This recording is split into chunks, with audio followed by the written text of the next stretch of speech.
Irmãos, nós começamos essa série de mensagens e estaremos hoje terminando a série de mensagens Minha Casa e Minha Igreja. Eu tenho me preocupado com aquilo que eu tenho ensinado à Igreja do Senhor. Eu tenho me preocupado com a doutrina, com o conteúdo, e dessa forma a gente vem pensando em temas que sejam relevantes para o nosso avanço, para o nosso crescimento saudável na casa do Senhor. O tema de hoje é Casa na Rocha.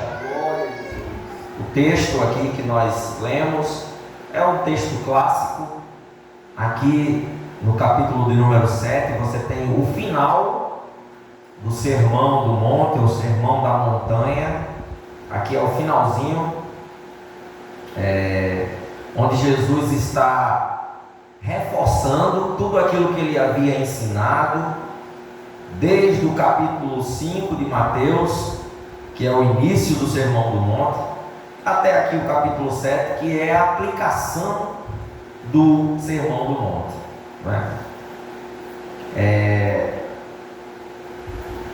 Talvez a maioria dos que aqui estão, hoje eu fui informar que o Elton disse para mim que agora é pedreiro,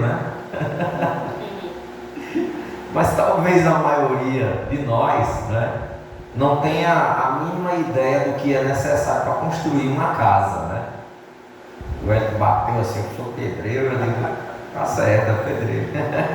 Eu não tenho a menor ideia do que seja necessário para construir uma casa. Eu não conheço as ferramentas, eu não conheço os detalhes técnicos da fundação de uma casa. Tem toda uma matemática para se construir uma casa. Tem todo um cálculo, desde a profundidade do alicerce, até mesmo o peso que essa casa ela vai suportar. Alguns prédios, eles são tão tecnológicos que até se balançam com os ventos. Eles são projetados para se balançarem conforme o vento o atinge. Um prédio que fica lá em Taiwan, chamado Taipei 101, ele é um desses prédios. Ele suporta ventos e ele se balança com os ventos. Jesus aqui nesta parábola, no final do Sermão do Monte, ele usa os princípios da construção civil para mostrar o quanto o ensino dele, o seu ensinamento, a sua doutrina é útil para os nossos relacionamentos, para a construção da nossa vida enquanto discípulos. Aqui Jesus ele nos dá um alerta sobre a importância, meus irmãos, de ter as nossas famílias sobre a rocha, de ter as nossas famílias seguras na presença de Jesus. Quando a nossa família está desta maneira, sobre a rocha, não é sobre, é sobre a rocha, pode vir o vento que der, o vento que vier, ela é segurada, ela permanece de pé, em segurança. Então eu queria que vocês pensassem comigo assim, nesse processo de construção.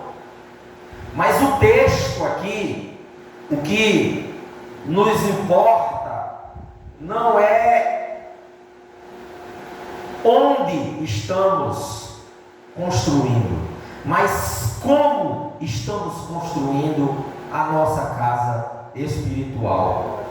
O texto deixa muito claro que não existe uma terceira via de casa espiritual. Se você ler o texto de Mateus 7, aqui tem apenas duas casas: a casa que está sobre a rocha e a casa que está sobre a areia.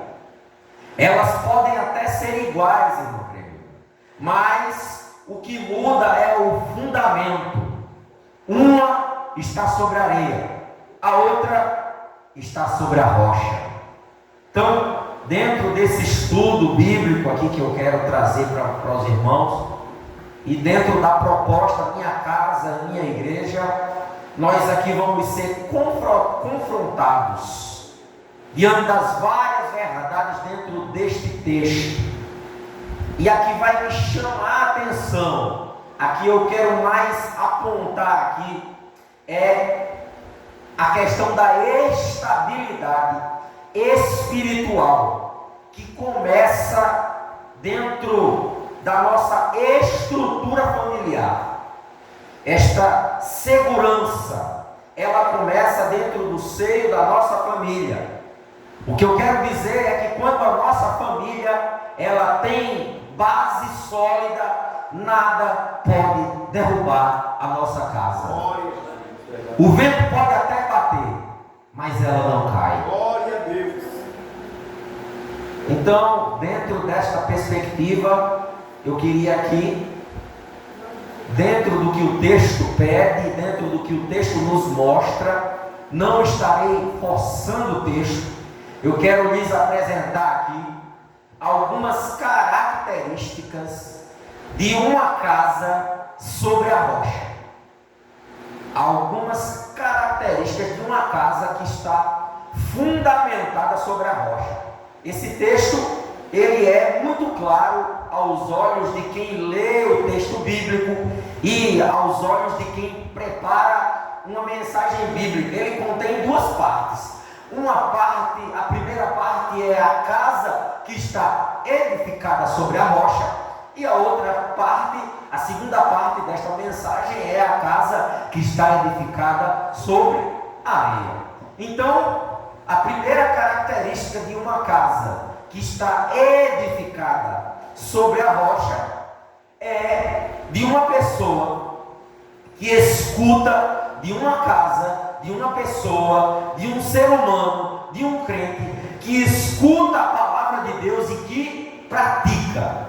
A primeira característica de uma casa edificada sobre a rocha é de uma pessoa que escuta a palavra de Deus e pratica.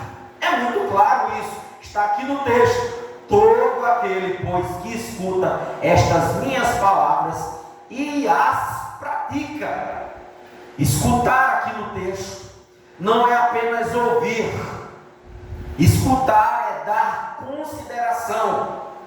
Quem escuta sem obedecer tem uma obediência incompleta. O problema não é que a igreja não escuta. A igreja escuta. A maioria das pessoas escuta. O problema é que muitos estão com um problema espiritual nas suas audições. Eles estão escutando, está entrando por um ouvido, às vezes até bate no coração, derrama-se lágrima, mas isso não entra na sua mente, na sua audição espiritual, e esta pessoa não pratica aquilo que ouviu. Escutar e praticar aqui em Mateus, no capítulo 7, é a mesma coisa que edificar sobre a rocha. A grande maravilha, meus irmãos, do cristianismo, a grande maravilha do cristianismo não é apenas ouvir a palavra, não é apenas saber teologia, ser profundo nas escrituras, ter um conhecimento aprofundado sobre a palavra. Jesus aqui está falando sobre o crente, sobre o servo que entende a palavra de Deus, que ouve a palavra de Deus, mas que pratica a palavra de Deus. João capítulo 13, no versículo 17, Jesus diz assim: se vocês sabem estas coisas, Se vocês sabem, quem sabe estas coisas, bem-aventurados serão se praticarem. Veja como é interessante. A Bíblia não está muito preocupada se nós estamos muito aprofundados assim, teologicamente falando, mas se nós estamos decididos, se nós estamos dados a ouvir aquilo que está sendo ensinado e praticar aquilo que está sendo pregado. A maior parte dos sofrimentos que nos ocorrem é porque nós nem sabemos, Michele, o que Jesus disse ou o que a igreja ensinou. A maior parte dos cristãos não tem a mínima ideia. Estamos vivendo, meus irmãos, dias tão terríveis que muitos crentes nem sequer dão a oportunidade de dar ouvidos ao que Jesus tem a dizer. O que dera o pastor da igreja, o que dera o pregador da igreja, principalmente se o que se tem a dizer, o que se propõe a dizer é bíblico. O conhecimento só faz sentido quando colocado em prática. Nossa teologia deve tomar a nossa vida. Aquilo que nós aprendemos todos os domingos, todas as terças, todas as quintas, deve ser colocado em prática. Centenas, milhares de pessoas, todas as semanas, todos os domingos, lotam as igrejas para ouvir a palavra de Deus, mas elas ouvem a palavra de Deus e a maioria delas não coloca em prática aquilo que aprendem. Tem uma história de um marinheiro da Marinha Real Britânica que ele foi punido severamente porque ele descumpriu uma disciplina da Marinha. Ele foi penalizado e diz a história que alguns porque a disciplina dele foi publicada em um jornal e foi feito um pedido de opinião pública. Os leitores daquele jornal deveriam opinar sobre o que eles achavam daquela disciplina. E diante de várias opiniões, um certo homem que havia servido na Marinha Real Britânica também, ele emitiu uma resposta e ele disse o seguinte: ele citou um caso de sua própria experiência, aonde aquele homem da Marinha, ele disse assim: a disciplina não foi dura, a disciplina não foi violenta, não foi séria, a disciplina que aquele homem recebeu, ela foi necessária, porque ele ouviu uma instrução e ele não deu ouvido àquela instrução. E ele deu um exemplo. Eu estava em um rebocador da Marinha Britânica, rebocando um navio gigantesco, e no meio daquele reboque, a gente vinha puxando, quando o marinheiro, o comandante da embarcação, pediu que todos os homens se abaixassem. E diz a história que todos os homens que estavam dentro daquela embarcação se jogaram ao mar mediante a ordem daquele chefe da embarcação. E sabe o que isso ocorreu? Ocorreu que todos aqueles homens que estavam na embarcação não perderam a sua vida, porque eles ouviram aquela ordem do chefe da embarcação, e o cabo de aço que puxava aquela embarcação gigantesca havia se torado e batendo de um lado para o outro, quando de imediato aquele homem deu a ordem: todos se abaixem. Todos obedeceram e pularam no mar, e eles tiveram a sua vida salva, simplesmente porque eles ouviram aquela ordem e eles obedeceram aquela ordem. Quem obedece, vive, meus irmãos. Quem obedece tem a possibilidade de receber a bênção de Deus. O texto nos dá uma segunda verdade. O texto nos dá uma segunda verdade, uma segunda característica do homem que edifica a sua casa sobre a rocha. A segunda característica dentro do texto é que um homem que edifica a sua casa sobre a rocha, ele cava com profundidade. Um homem que edifica a sua casa sobre a rocha, ele cava com profundidade. O texto de Lucas, e eu pediria que você abrisse, por favor, o texto de Lucas, capítulo de número 6, o versículo de número 47. Lucas, capítulo 6, versículo de número 47, vai dizer o seguinte, ou diz o seguinte: qualquer que vem a mim e ouve minhas palavras e as observa, eu vos mostrarei a quem é semelhante.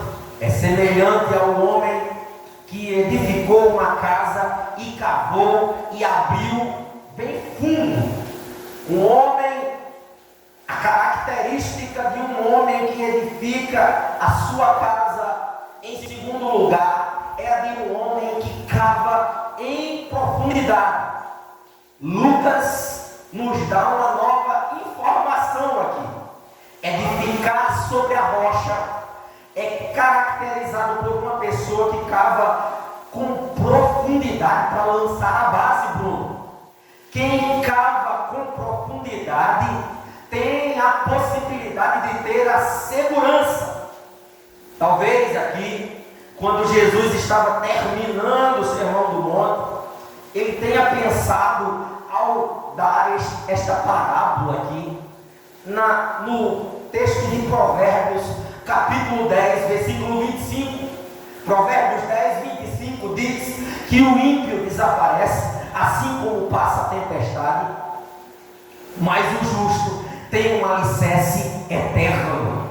Um homem que tem a sua vida edificada sobre a rocha, ele cava com profundidade. Essa atitude de cavar com profundidade custa tempo. Esta atitude de cavar com profundidade custa esforço. Esta atitude de cavar com profundidade dá trabalho, meus queridos irmãos. Verdade. A base da família cristã precisa estar bem fundamentada sobre a rocha, pois é ela quem sustenta a nossa casa.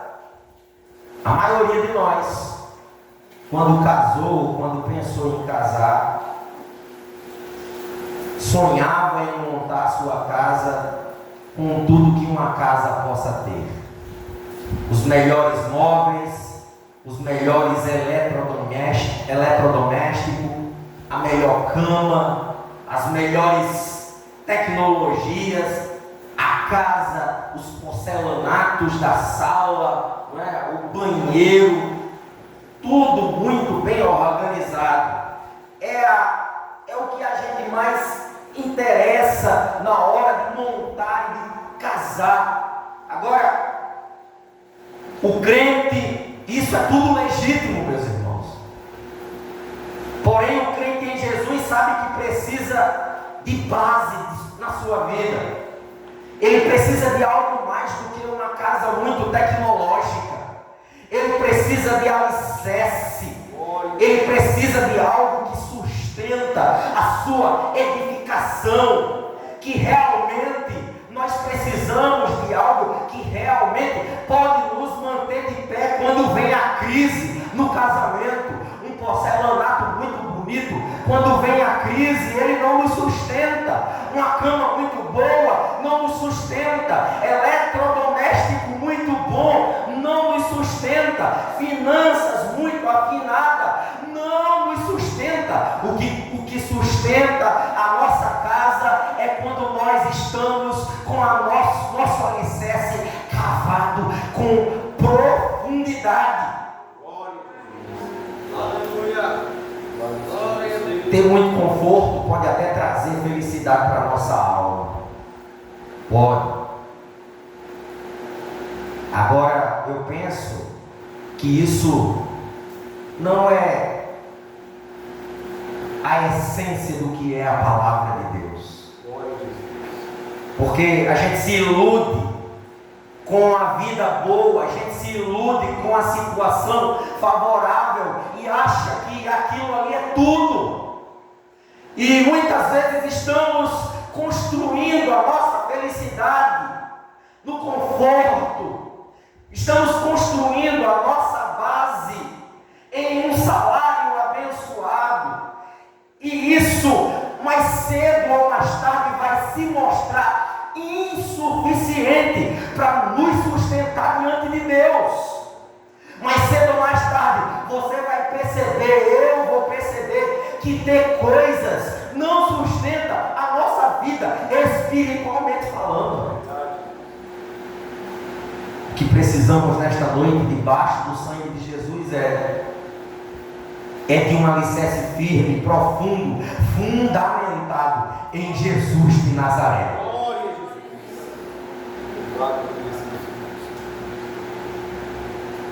Paulo, escrevendo aos Coríntios, ele disse, 1 Coríntios capítulo 3, versículo 11, ele disse que ninguém pode colocar outro alicerce além do que já está posto, que é Jesus Cristo. Essa profundidade do alicerce da nossa vida é Jesus. Paulo, escrevendo aos Efésios capítulo 2, versículo 20, ele diz: vejam o alicerce sobre o qual vocês se encontram agora, os apóstolos, os profetas, e a pedra de esquina do edifício é o próprio Jesus Cristo.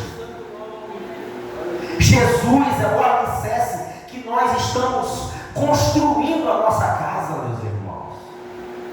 Talvez seja por isso que muitos não se firmam na palavra, no discipulado.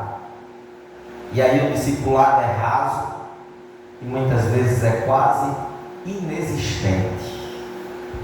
Além disso, ainda tem a facilidade, né, irmãos, dos conteúdos na internet, porque a gente ensina algo aqui da palavra de Deus e às vezes a pessoa vai para a internet e desaprende tudo que você ensinou, porque a internet não diz isso aqui é de Deus, isso aqui não é de Deus, isso aqui é bíblico, isso aqui não é bíblico. E às vezes a pessoa até está cavando em profundidade, às vezes a pessoa está até edificado na rocha, mas aos poucos vai para a internet ali, vai se iludindo, vai entrando vai saindo aos pouquinhos da rocha e vai se enrolando com os conteúdos e daqui a pouco já está confundindo tudo.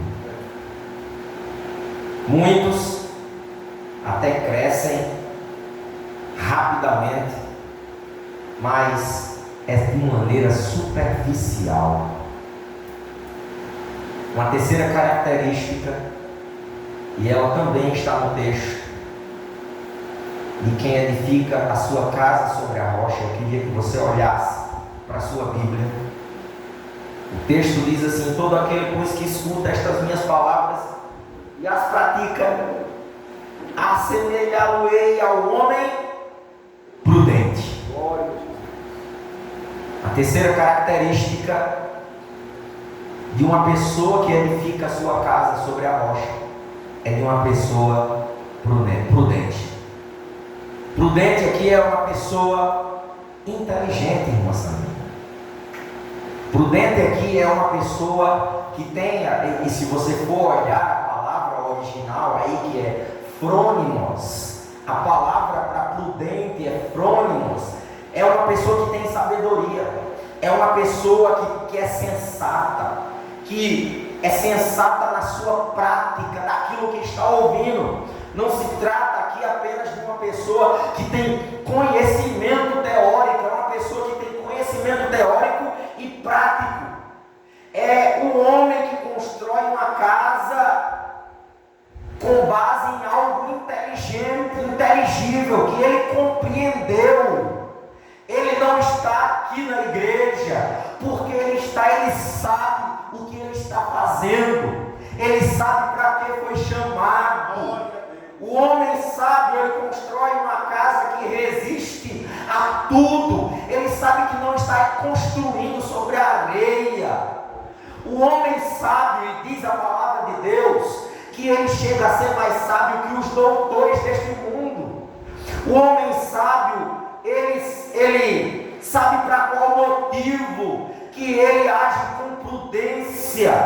O homem sábio, ele é colocado em destaque na palavra de Deus.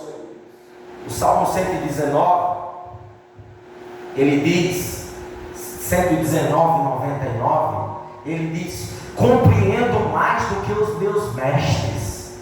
Veja, aqui é um aluno falando, e ele está dizendo, e eu estou falando de um homem que é prudente, de um homem que é sábio, e ele está dizendo: eu compreendo mais do que os meus mestres. Versículo 99. Sabe por que ele compreende mais do que os mestres? Porque muitas vezes os mestres se dão ao entendimento do texto, ao significado original, eles se prendem na regra gramatical do hebraico, na regra gramatical da exegese, da homilética, e eles se perdem na prática. Ele diz: eu sou mais do que, eu compreendo mais do que os meus mestres, porque eu não somente aprendo, eu medito nos teus testemunhos. O homem sábio possui uma sabedoria divina, e eu posso dizer aqui sem sombra de dúvida que a sabedoria de Deus, ela é do céu. Na verdade, o texto sagrado diz que a sabedoria que vem de cima, ela é do céu. A daqui de baixo, que é terrena, que é animalesca e que é demoníaca, mas a de lá de cima, ela vem de Deus, do Pai das luzes. Ela nos dá sabedoria. Crente tem sabedoria, meus irmãos. Principalmente que crente que ama estudar a palavra de Deus. Irmãos, eu sou sincero a dizer, eu falo crente que gosta de estudar a palavra de Deus mesmo, como a gente está fazendo aqui. Eu estou inventando aqui dentro do texto. Tem gente por aí que abre a Bíblia, fecha a Bíblia, agora eu vou pregar, aí fecha a Bíblia. Eu não prego de Bíblia fechada. Um mestre na casa do Senhor, ele precisa pregar de Bíblia aberta. A pregação, ela é Deus falando através da palavra.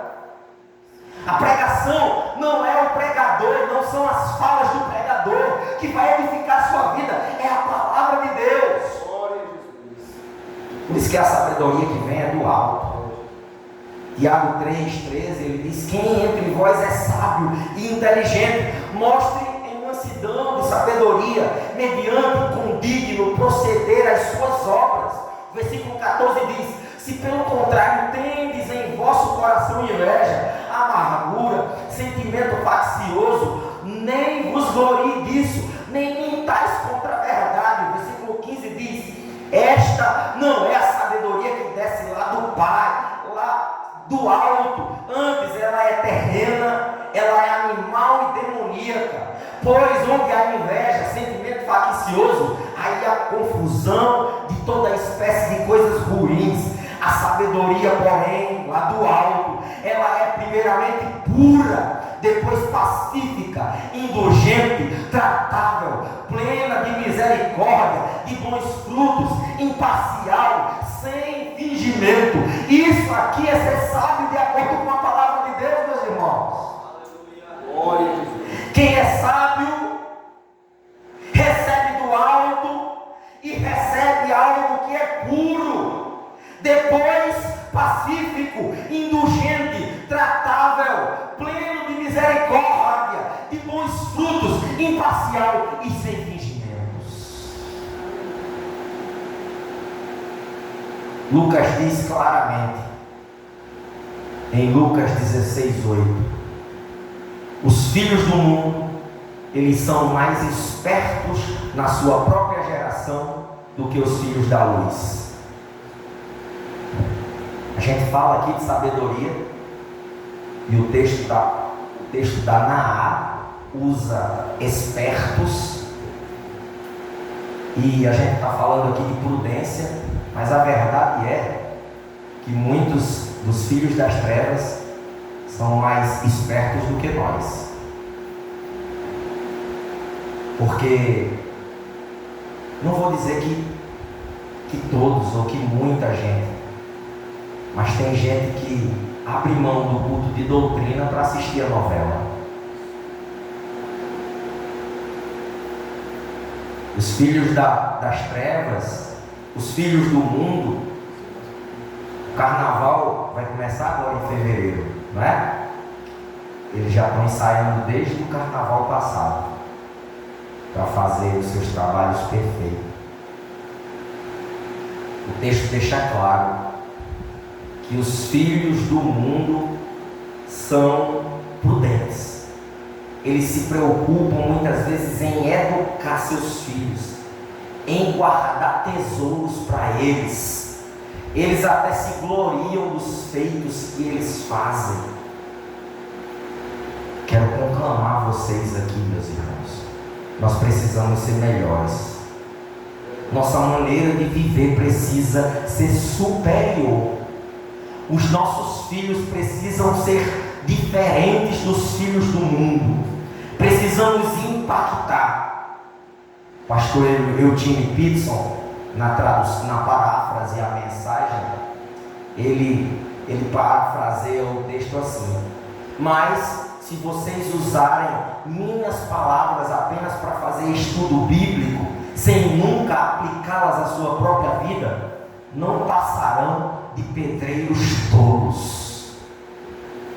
Nós não estamos aqui apenas para estudar a Bíblia, nós estamos para ouvir e praticar a palavra em nome de Jesus. Porque se nós só estivermos, como diz o pastor Eugene Peterson, que faleceu, se nós estivermos aqui apenas para fazer estudo bíblico, sem nunca aplicar, permitindo que isso que estamos ouvindo aqui entre nos nossos ouvidos e saia pelo outro lado, nós estamos aqui como pedreiros tolos. Em quarto lugar, o texto também nos diz, nos mostra uma quarta característica de uma pessoa que edifica sua casa sobre a rocha. Uma pessoa que edifica sua casa sobre a rocha, Bruno, ele edifica no lugar certo.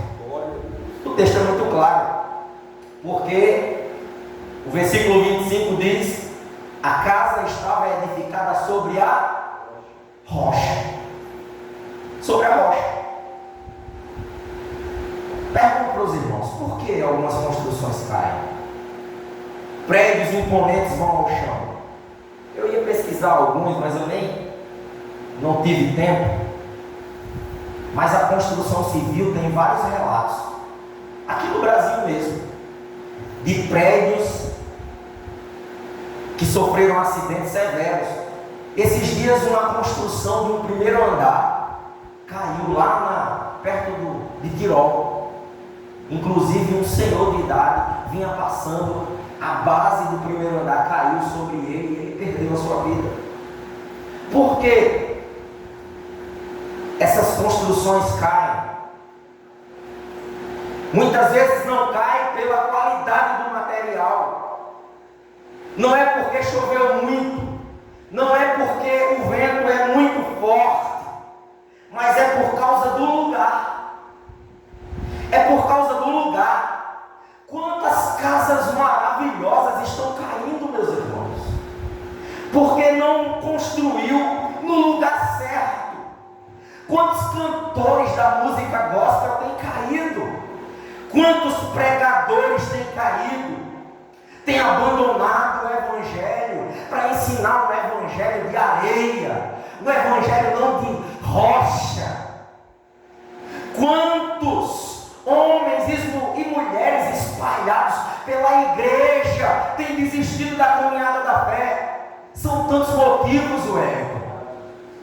São tantos, decepção com a igreja. Hoje eu conversava com um senhor sentado na minha cadeira, e ele já foi de umas 10 igrejas já, e todas as igrejas ele Eu por pouco não disse, abra a sua, você provavelmente vai conseguir abrir uma perfeita. Todas as igrejas, mas é porque eu tô meio ranzinza, eu acho que eu estou ficando velho, para ouvir essas mesmas coisas. E aí ele botava defeito nas irmãs, botava defeito no pastor, botava defeito nos dízimos e nas ofertas. Ele queria reinventar uma igreja. E muita gente tem abandonado porque se decepciona com a igreja, com a liderança. E em alguns casos, muita gente se decepciona. Não é porque o líder foi ruim, ela se decepciona porque ele é ruim. Ele cria expectativa que não cabe a ele criar. Ele olha para o líder e ele espera que o líder seja como ele. E aí vamos procurando atalhos, mais atalhos, construindo sobre a areia. Mas nesta noite, meus irmãos, eu quero convidá-la a colocar os seus olhos no lugar certo, na pessoa certa, a edificar no lugar certo. Você está, não é porque a igreja, a Assembleia de Deus é a igreja certa, não é sobre isso. É que a Assembleia de Deus, a igreja que se reúne aqui em Norte Grangeira, está firmada, está fundamentada, está centrada, está sobre a pessoa certa, e ela é Jesus de Nazaré. Glória a Deus. Esse texto me traz um alerta, Bruno, porque o texto diz claramente: caiu a chuva. Mais cedo ou mais tarde, a chuva vai cair. Não existe a possibilidade de se escapar da chuva, do teste. A casa aqui, no contexto judaico que é construída, ela depende do alicerce. E quando a gente estuda a geografia da Palestina, isso é tão interessante. A geografia da Palestina é o seguinte: você tem os leitos dos rios, e da mesma maneira como o leito do rio se seca, ele enche de maneira que dá uma enxurrada. E aí o camarada desavisado passa pelo leito daquele rio que aos seus olhos está seco, e ele simplesmente constrói a sua casa sobre aquele leito daquele rio. Você nesta noite, eu nesta noite, preciso cavar e construir a minha casa no lugar certo. Eu e você nesta noite, porque o texto diz: todo aquele, pois, que ouve estas minhas palavras. O que Jesus está dizendo aqui é que edificar a casa na rocha. Talvez você tenha entendido errado esse texto. Edificar a casa na rocha não é simplesmente fazer uma construção. Edificar a casa na rocha é ouvir a palavra de Jesus, porque o texto diz no versículo 24: o que ouve estas minhas palavras e as pratica. Edificar a sua vida na rocha é ouvir a palavra e praticar a palavra. Isaías 28, eu acho maravilhoso esse texto.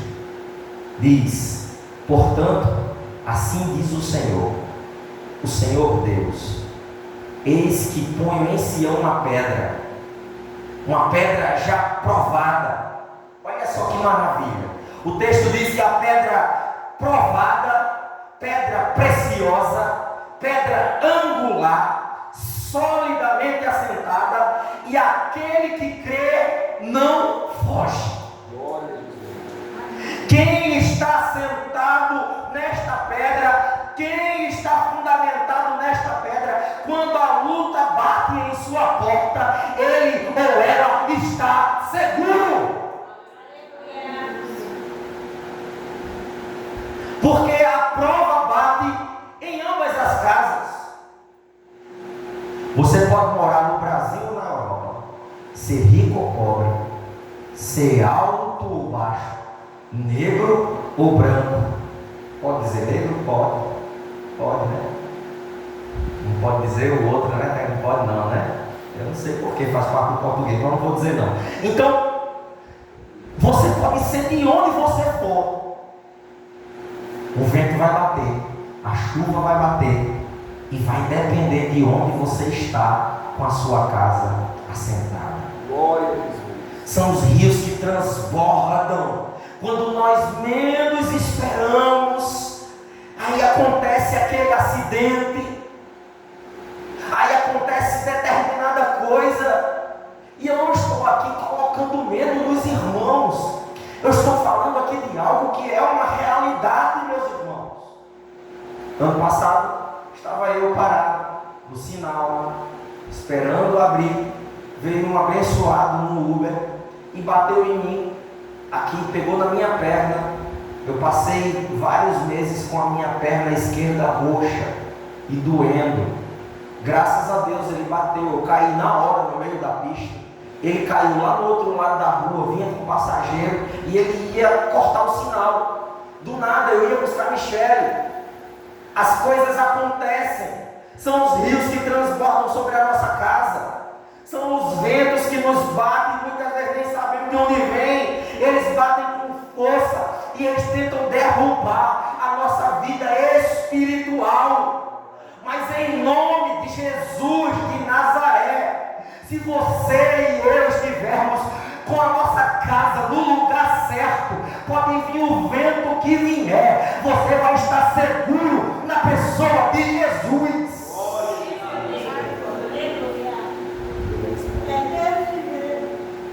Quem edifica sua casa sobre a areia, está muitas vezes edificando apenas sobre o sentimento, está baseando a sua vida no esforço humano, mas a nossa casa está baseada na rocha que é Cristo. Tem um detalhe aqui no texto muito interessante. Essa casa ela está edificada sobre uma pedra. O texto original é Petra, é uma pedra maciça, é uma pedra segura. Existem pelo menos 3 palavras sinônimas, pelo menos as que eu consegui catalogar. Eu acredito que não tenho mais, eu não sou especialista, mas pelo menos 3 palavras sinônimas para pedra no Novo Testamento. Uma delas é litos, é uma pedra de sol que é pequena.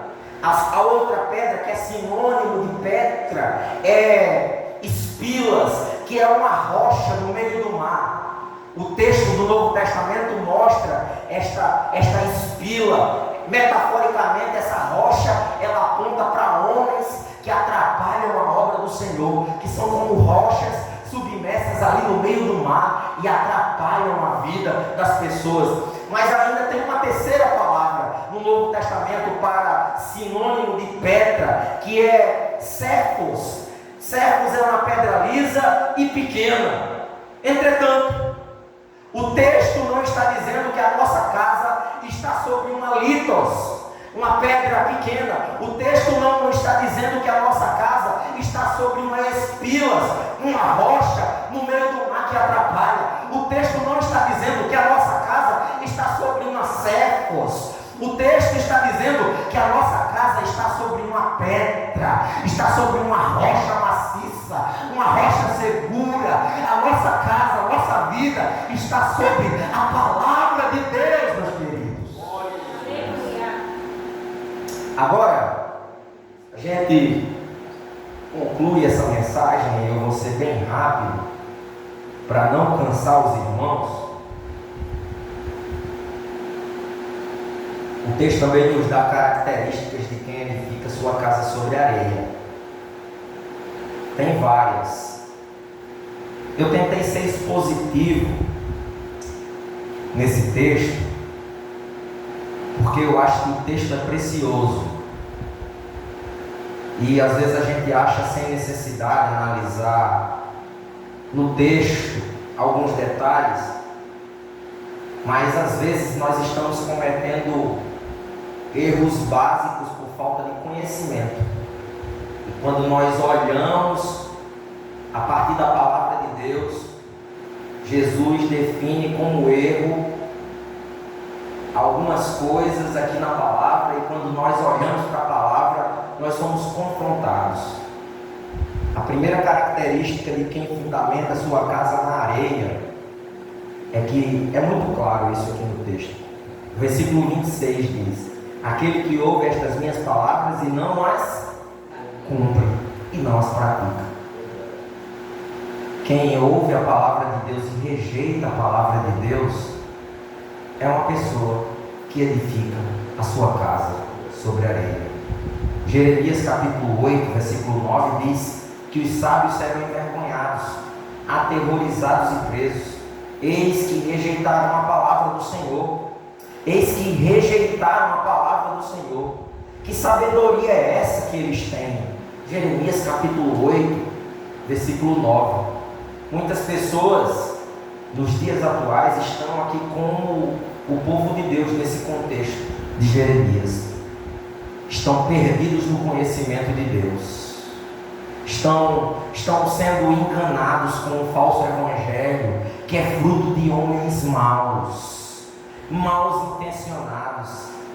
Em Jeremias é a falsa pena dos escribas que enganam o povo.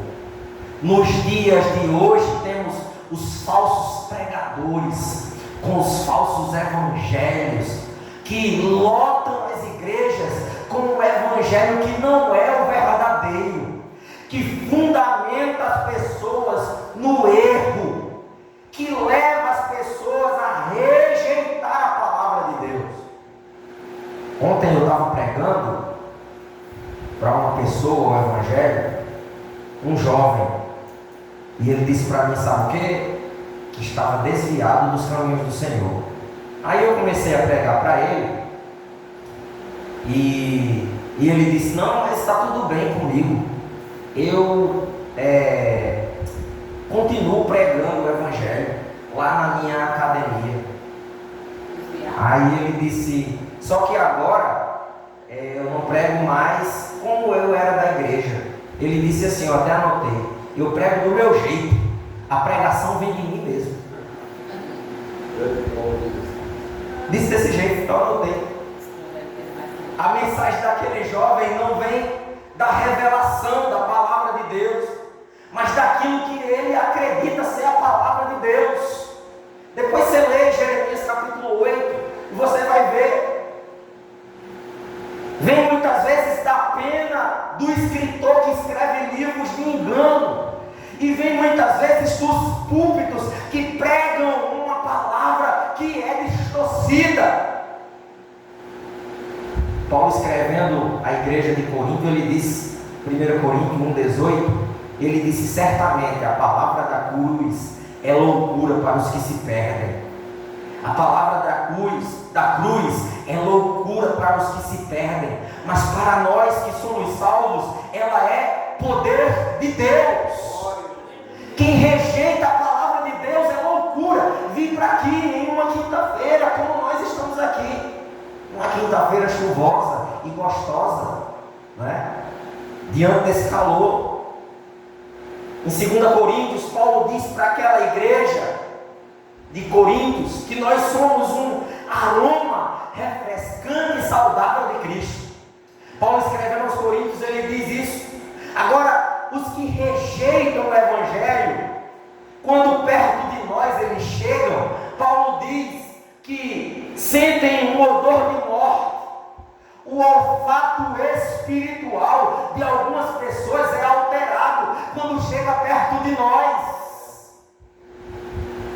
2 Coríntios 2, versículo 15 e 16, Paulo diz, para com Deus somos um aroma refrescante e saudável de Cristo.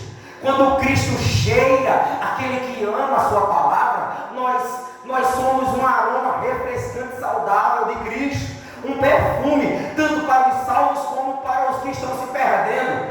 Mas para aqueles que estão se perdendo, somos um odor temível de morte e condenação, enquanto para aqueles que conhecem a Cristo, somos um perfume somos uma fragrância, aleluia, do céu. Quando nós passamos, o cheiro, a fragrância agradável do crente que não rejeita a palavra, passa, o acompanha. Mas aquele que não rejeita, ele faz até assim, ó. Lá vai o crente, não é? Quem rejeita o evangelho é como quem está com os olhos encobertos, meus irmãos. Quem rejeita, como Paulo escrevendo aos Coríntios no capítulo 4, ele diz: mas se o nosso evangelho ainda está encoberto, ele está encoberto para os que se perdem, é que ele está encoberto. Os que vão se perdendo, rejeitando, construindo a sua casa sobre a areia. Mas nós que conhecemos a Bíblia, nós que obedecemos a palavra de Deus, nós que conhecemos o caminho, que andamos no caminho da rocha que é Cristo, nós que fundamentamos a nossa caminhada não na areia, mas na palavra de Deus, somos diferentes. Nossas decisões são diferentes. Nossas escolhas são diferentes. Queria pedir para você nesta noite, não despreze a palavra de Deus. Não despreze, ame os cultos de oração, mas também ame os cultos de ensino e de doutrina. Não faça como a maioria das pessoas nos dias odiernos. Nos dias de hoje, as pessoas dão soma à palavra. Em segundo lugar, uma pessoa que edificou a sua casa sobre a areia. O texto diz que ele é um homem insensato. O texto é muito claro, não dá nem para inventar nada. Insensatez é impiedade na prática. O insensato é lento para entender. O insensato é ignorante. Insensatez é uma escolha mais fácil. Os irmãos concordam? Porque quando você chega no rio, no leito do rio, e você sabe que ali passa o rio, e você sabe que ali vai dar uma correnteza que pode vir e derrubar, você sabe que determinadas relações, que determinadas coisas, que determinadas escolhas podem ser prejudiciais à sua vida, à sua alma. O que é que você faz?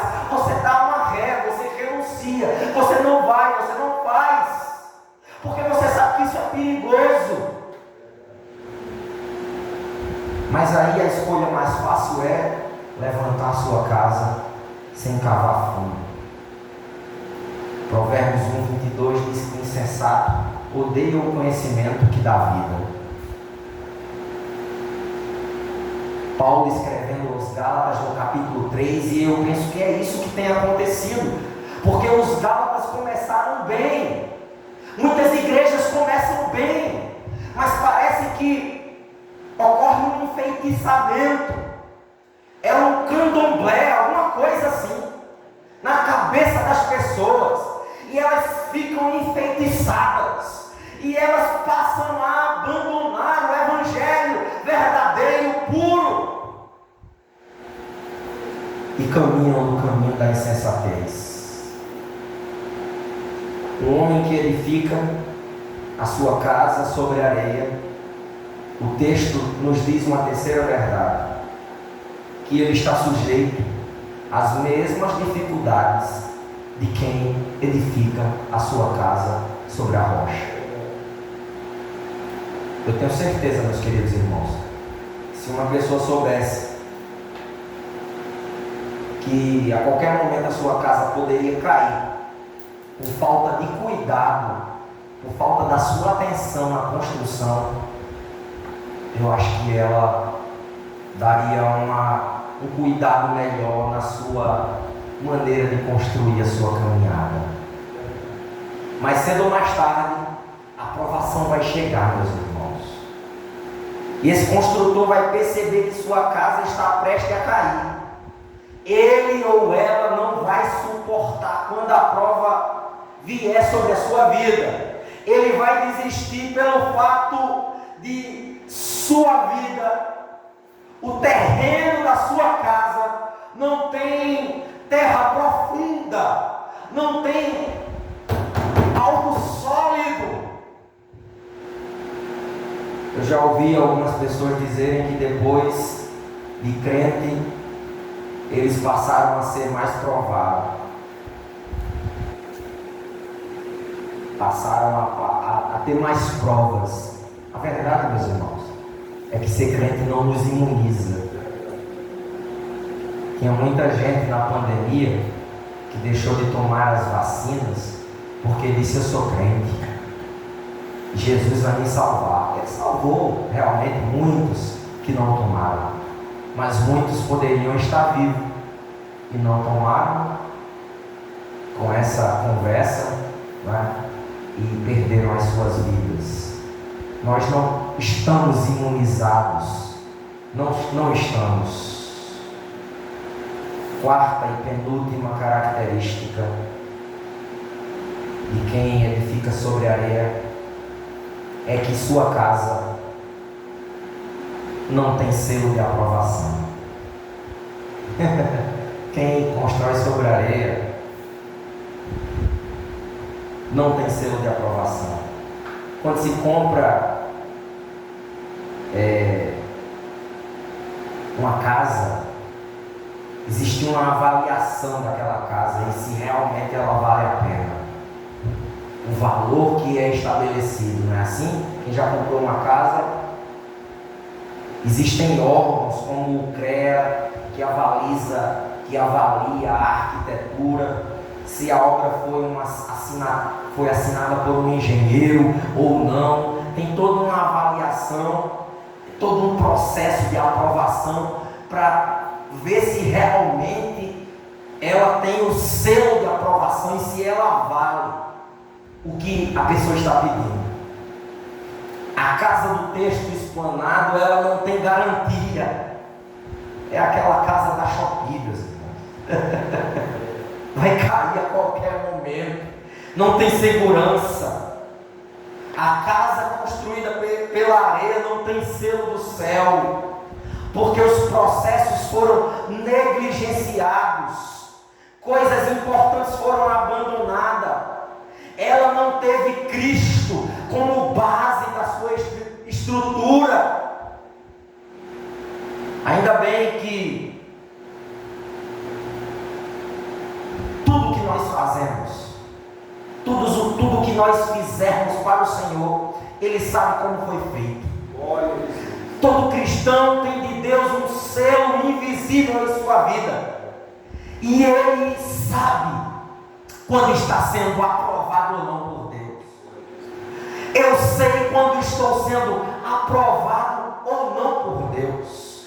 Eu sei quando Deus está dizendo ali: aquela casa está sobre a areia, ou aquela casa está sobre a rocha. Deus sabe quais são as casas que estão sobre a areia e quais são as casas que estão sobre a rocha.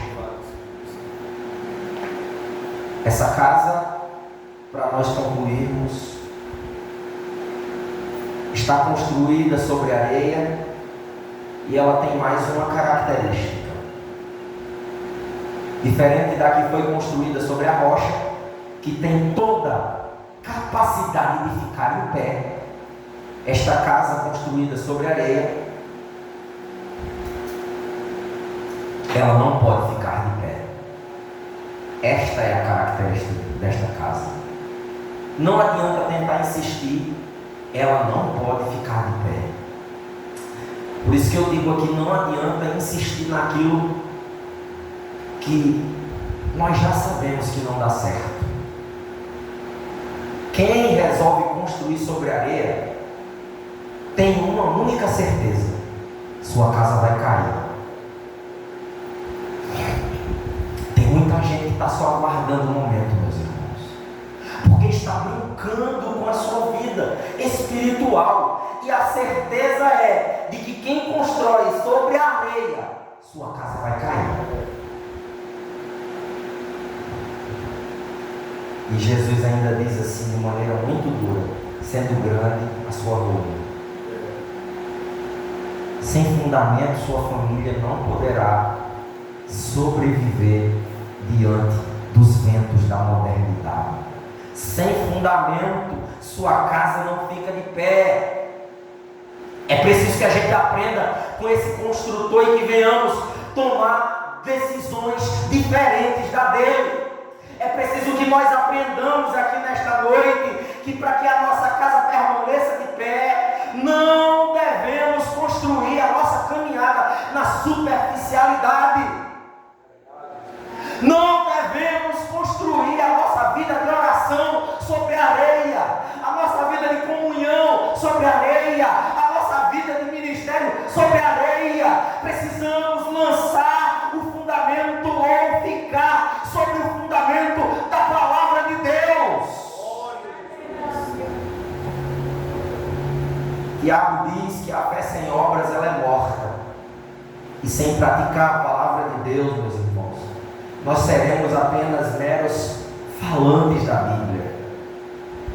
Por isso, estar sobre a rocha é obedecer. Fique com essa palavra nesta noite. Eu concluo dizendo que essa mensagem, quando eu pensei, foi para encorajar você a dar mais atenção ao fundamento da sua casa espiritual. Não é, eu quero dizer para os irmãos agora com todo o meu coração, não é a tempestade que você está passando agora que vai definir o seu futuro. Jesus ainda está sustentando a sua vida.